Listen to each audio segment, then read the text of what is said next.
Hello everyone, welcome to Sara's opinion matters. இன்றைக்கி ஒரு கிறிஸ்பியான சாஃப்டான ஆப்பம் எப்படி பண்ணுறதுன்னு தான் பார்க்குறோம். இது நிறைய பேர் செய்திருப்பீங்க. இருந்தாலும் இந்த மெத்தடில் ஒரு தடவை ட்ரை பண்ணி பாருங்கள். ரொம்ப சிம்பிள், ரொம்ப டேஸ்ட்டாக இருக்கும். வாங்க எப்படி செய்கிறதுன்னு பார்க்கலாம். ஒரு டம்ளர் பச்சரிசி எடுத்திருக்கேன். எதில் நம்ம மெஷர் பண்ணுறோமோ அந்த மெஷர்மெண்ட்டை எல்லாத்துக்கும் யூஸ் பண்ணுங்கள்.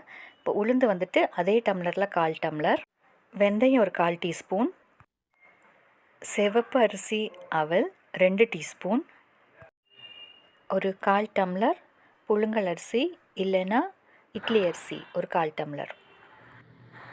இப்போ இது எல்லாம் நல்லா கழுவிட்டு ஒரு 4-5 முறை கழுவிட்டு இது ஊற வச்சிடலாம்.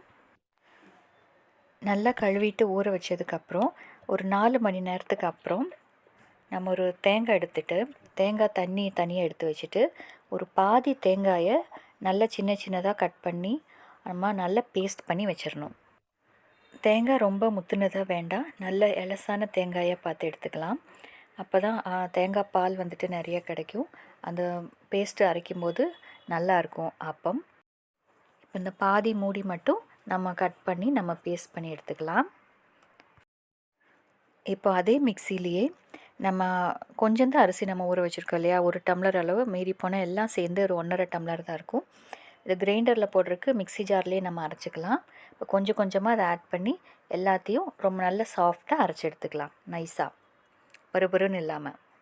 இப்போது தேங்காய், இந்த அரைச்ச அரிசி மாவு, தேங்காய் தண்ணி, அப்புறம் கொஞ்சம் உப்பு, இது எல்லாமே கலந்துட்டு நம்ம கையில் தான் கலக்கணும், ஸ்பூன் வேண்டாம். கையிலேயே நல்லா கலந்துட்டு மூடி வச்சிடலாம். இது மறுபடியும் ஓவர் நைட் ஃபெர்மெண்ட் ஆகணும். ராத்திரி ஃபுல்லாக இது வச்சுருங்க. அடுத்த நாள் காலையில் தான் இது செய்யணும். மாவு வந்துட்டு இந்த மாதிரி தண்ணியாக இருக்கணும். பாருங்க, மாவு நல்லா புளிச்சு நல்லா பொங்கி வந்திருக்கு. இப்போ நம்ம ஆப்பம் செய்யறதுக்கு ரெடி ஆகிடுச்சு. இதில் நம்ம ஆப்ப சோடா எதுவும் சேர்க்க தேவையில்லை, நம்ம அப்படியே செய்யலாம். நல்லா சாஃப்டாக இருக்கும். நான் இரும்பு வானலியில் தான் பண்ணுறேன். இதில் கொஞ்சம் லைட்டாக எண்ணெய் தடவிட்டு நல்லா சூடானும் மீடியம் ஃப்ளேமில் நம்ம மாவு எடுத்து ஊற்றிடலாம். ஊற்றிட்டு மூடி வச்சுருங்க. மூடி வச்சுட்டு நம்ம ஒரு 5 மினிட்ஸ் மீடியம் ஃப்ளேமில் நல்லா குக் பண்ணணும். அதுக்கப்புறம் பார்த்தா நம்ம ஆப்பம் ரெடி ஆயிரும். ஃபஸ்ட்டு ஓரங்களில் நம்ம இந்த மாதிரி எடுத்து விட்டுக்கணும், இல்லாட்டி எடுக்கும்போது பிஞ்சு வந்துடும். ஓரத்தில் ஃபஸ்ட்டு எடுத்துகிட்டு அதுக்கப்புறம் தோசை எடுக்கிற மாதிரி மெதுவாக எடுத்து அழகாக வந்துடும்.